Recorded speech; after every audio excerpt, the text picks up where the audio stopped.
Hey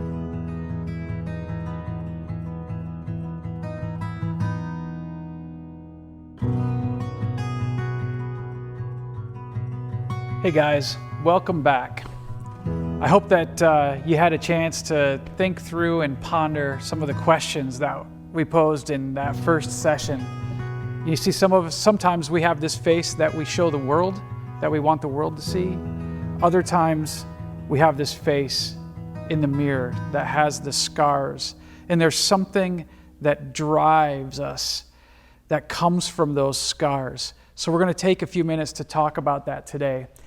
The scriptures tell us in Genesis 3 that God came looking for them. He came walking in the garden.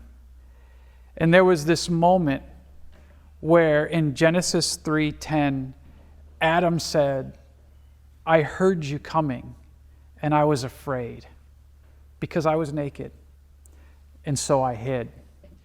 You see, God's question to Adam in that moment was, "Where are you? Where are you?" Now, did Adam and Eve did God somehow lose Adam and Eve? Like, did he misplace them? No. But I believe in that moment, there was something about Adam and Eve that was lost.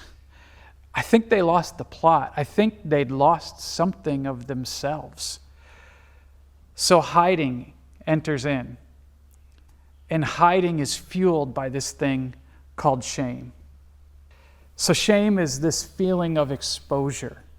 It's this thing that comes over me when I know I've done something wrong and it's attached itself to me, and now I feel like in some way I have to hide it.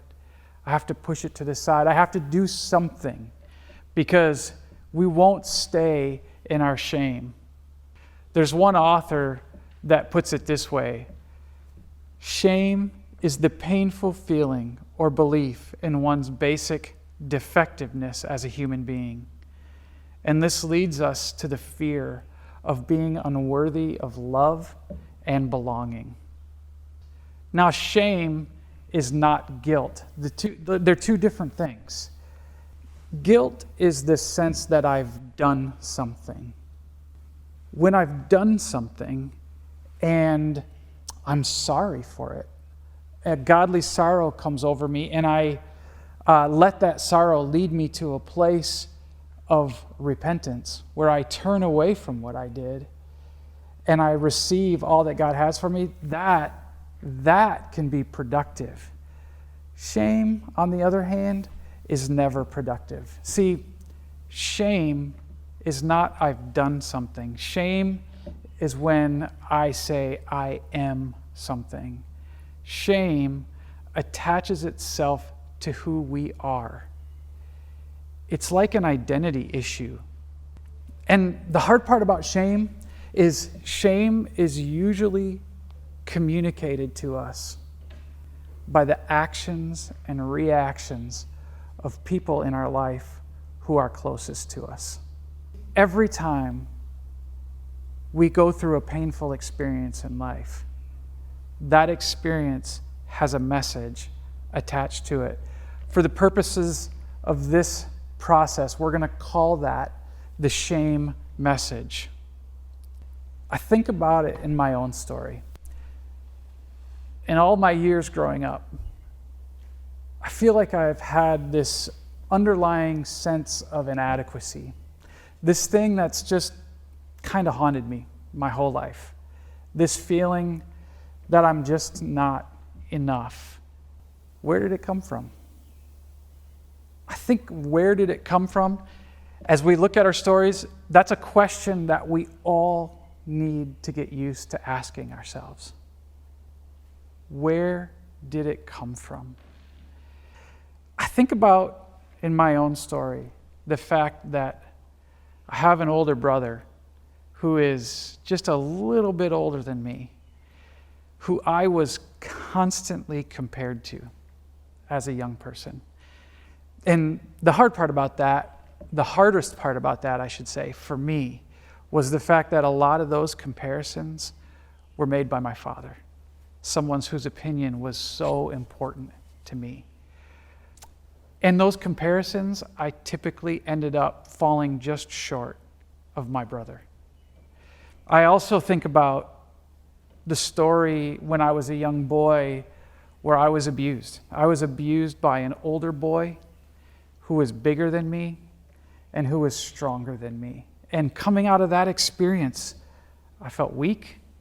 I felt like I couldn't take care of myself. I could go through for the next little while and I could share countless other stories, from being embarrassed in gym class by my teacher, to being dumped by my high school girlfriend in favor of her old boyfriend. Whatever the stories are, they all came with this similar message. The message that I absorbed as a kid was, there's nothing special about you. You're not enough. And that message has stayed with me my whole life. So I'm wondering what the messages are for you in your story. As you begin to look back, what are the things that you've come to believe about yourself? What are the things you've come to believe about God, about the world, about others, and how the world works? What are the messages that the hurts of your past have communicated to you? This is the shame message. Where is it shown up in your story? So my folks divorced when I was, in formative years in my life. And the message was clear. It was, I am responsible. And it sounds a little silly at times because it's my parents. But you see, when I went through it, my role as one of the 4 kids was the only one that had any kind of a relationship with both parents. So throughout my teenage years and even my young adult life, I felt like I was the glue. If there was a chance, it was going to be me. And that was self-inflicted. But my shame was always timed back to I was responsible if it didn't work out. The message I received from my father, and it was reinforced later throughout my life, was that you're not good enough. You will never be good enough. So you got to work harder. You got to perform better. Rather than doing my own emotions, I have to act like, what does that individual want from me? And I had to pretend. So I built this wall around me that I would not fail at any cost. So guys, we all have messages of shame, things that have been done to us, or just the things that we're missing in our childhood. They all send us a message. We really got to uproot those messages. We got to think through them. We got to understand the ways in which those messages have impacted our lives as we begin to go through this process.